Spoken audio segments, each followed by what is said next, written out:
கீர்த்தனா, நீ கன்சீவ் ஆனதை எங்க அம்மா கிட்ட சொல்லவா? வேணா ராஜு, இப்போதைக்கு நம்ம யார்கிட்டயும் சொல்ல வேணாம். ஏன் அப்படி சொல்ற? அத சொன்னா இப்போ உனக்கு என்ன பிரச்சனை?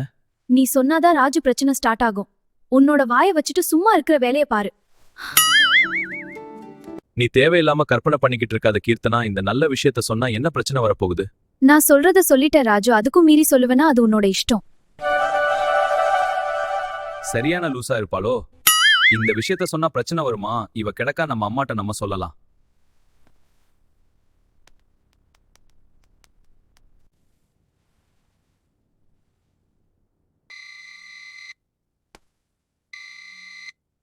ஹலோ, எம்மா, நான் தான் ராஜு பேசுறேன்.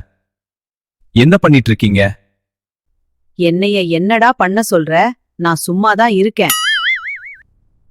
எம்மா, கீர்த்தனா மாசமா இருக்கா. ஓ அப்படியா, சரி. அவள கொஞ்ச நாள் பார்த்து சூதானமா இருக்க சொல்லு.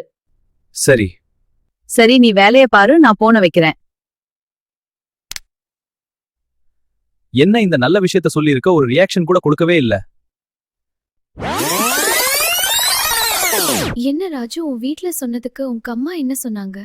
அது உன்னை பார்த்து சூதானமா இருக்க சொன்னாங்க. ஆனா நான் சொன்ன விஷயத்துக்கு அவங்க சந்தோஷப்பட்ட மாதிரியே தெரியல.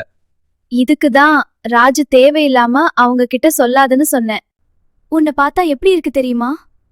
நீ தேவையில்லாம பேசுற வேலையை நிப்பாட்டு கீர்த்தனா.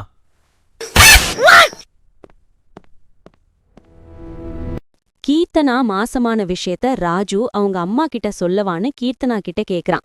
கீர்த்தனா வேணாங்கிறான். ஆனா ராஜு அவங்க அம்மா கிட்ட சொல்றான். ஆனா அவங்க அம்மா ஒரு ரியாக்ஷனும் காட்டல. இருந்தாலும் அவங்க அம்மாவுக்கு சப்போர்ட் பண்ணி கீர்த்தனா கிட்ட வெடுக்குன்னு பேசிட்டு போறான். இனி அடுத்து என்ன நடக்குதுன்னு பாப்போம்.